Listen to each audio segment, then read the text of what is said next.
জীবনের ছোট ছোট স্বপ্নগুলো একসময় কিন্তু অনেক বড় হতে থাকে। আর সেই ছোট ছোট স্বপ্নগুলো বড় হতে হতে যখন তার ডানা মেলে, তখন যদি সেই স্বপ্নগুলো বাস্তব হয়, তখন কিন্তু মনটা আনন্দে ভরে ওঠে।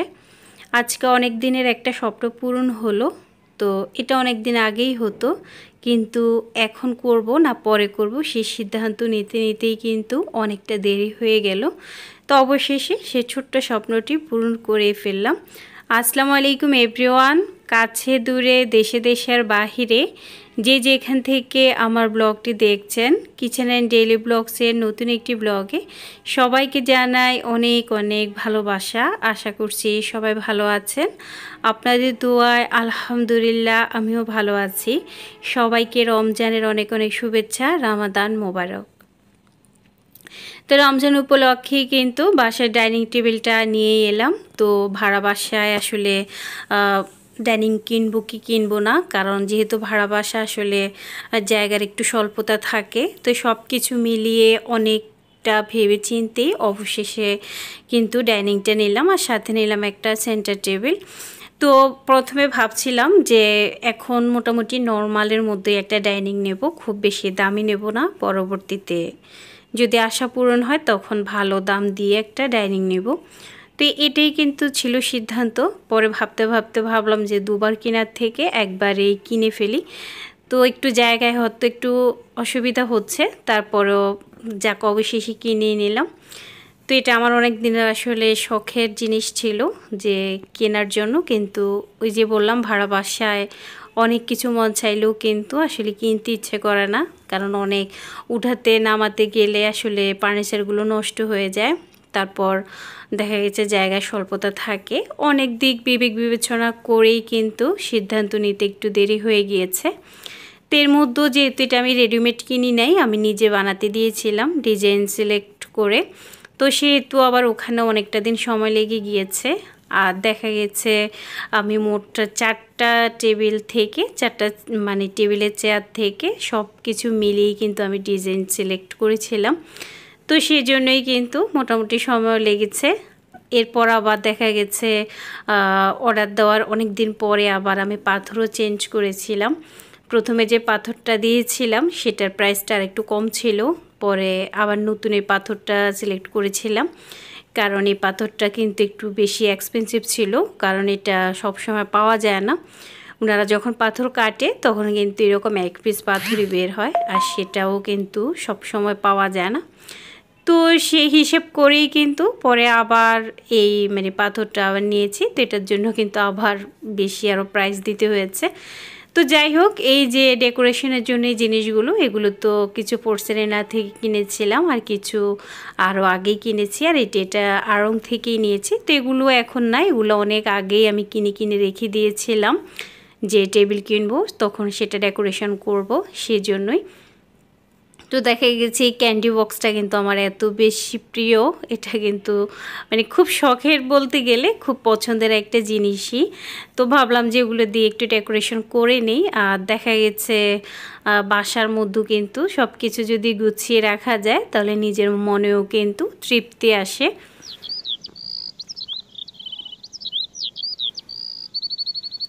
তো আজকে কিন্তু সকাল থেকে অনেক কাজের প্রেশারে ছিলাম। একদম ভোর রাতে খাওয়া দাওয়া নামাজের পর একটু অল্প সময় ঘুমিয়েছি, তারপর উঠেই কিন্তু সমস্ত কাজকর্ম শেষ করে বাসার যত ক্লিনিং ছিল সব শেষ করে কিন্তু আমাকে টেবিলের যে দোকান ফার্নিচারের শোরুমে যেতে হয়েছে। ওখানে গিয়ে আবার বাকি টাকা পেমেন্ট করে সব ঠিক করে গাড়ি ঠিক করে তারপর আবার বাসা আসতে হয়েছে। এরপর আবার এগুলো যখন নিয়ে এলো ওনাদেরকে আবার বিদায় দেওয়া, এরপর এগুলো ক্লিন করে আবার ডেকোরেশন করা। সারাটা দিন এত বেশি ব্যস্ততার মধ্যে ছিলাম, একে তো ছিল রোজা, তখন কিন্তু খুব বেশি আসলে কষ্ট লাগছিল। তারপরও দেখা গেছে বলে না মানুষ যে শখের দাম আসলে কোটি টাকা দিয়েও হয় না, যে এত শখের একটা জিনিস, তো সেটা সাথে সাথে যদি ক্লিন না করি, না গুছিয়ে নিই, তাহলে যেন তৃপ্তি হচ্ছিল না। তো মা বারবার বলছিল যে আজকের দিনটা থাকুক, কালকে করিও, কিন্তু ওই যে বললাম মনের তৃপ্তি হচ্ছিল না।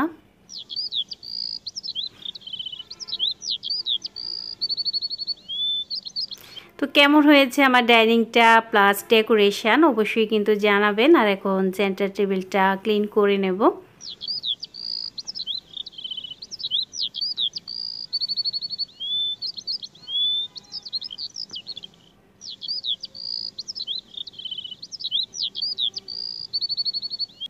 তো এগুলো যখন আনা হয় তখন কিন্তু গ্লাসের মধ্যে অনেক বেশি আসলে আঙ্গুলের চাপ পড়ে যায়, অনেকটা দাগ পড়ে যায়।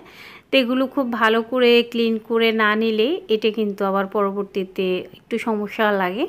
তো এই জন্যই কিন্তু সাথে সাথে খুব ভালোভাবে যদি ক্লিন করে নেওয়া যায় তাহলে কিন্তু অসুবিধা হয় না। তো আমার বাসার ভিতরে ড্রয়িং ডাইনিংয়ে এখন কিন্তু জায়গা একবারে মানে কমে গিয়েছে। তো বাসায় একবারে ছোট বাচ্চা নেই, সেজন্যই তেমন একটা অসুবিধা হয় না। তো আমি এগুলো কিন্তু আসলে আরও আগে কিনে রেখে দিয়েছিলাম। এই ট্রেটা অনেক আগের কেনা, অনেক বলতে প্রায় 1.5 বছর 2 বছর হবে, কারণ এগুলো তো আসলে অনেক শখ করে কিনেছিলাম তখন।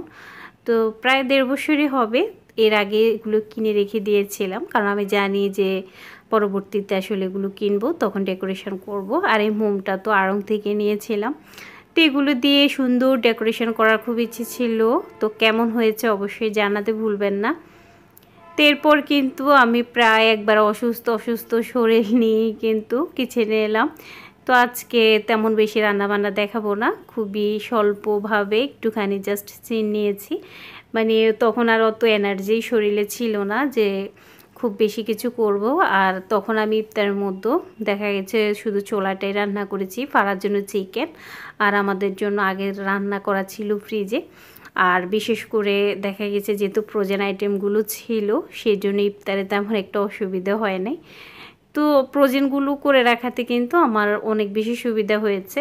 যেদিন কাজের খুব বেশি চাপ থাকে সেদিন কিন্তু আমি সেগুলোই ভেজে নিই।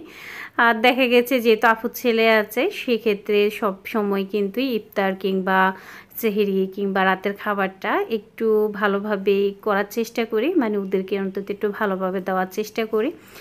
আসলে ওর মা বাবা ভাইকে রেখে এসছে আমাদের কাছে আমাদের আদর ভালোবাসায়। তো সেই দিক থেকে একটু চেষ্টা করছি যাতে ওর মনটা ভালো থাকে, একটু খুশি থাকে, ও কী কী পছন্দ করে সেভাবে ওকে দেওয়ার জন্যে। তো এখানে আগে থেকেই কিন্তু সিদ্ধ করা ছোলা ছিল ডিপ ফ্রিজে, তো সেখান থেকেই কিন্তু 1 প্যাকেট নামিয়ে নিয়েছি।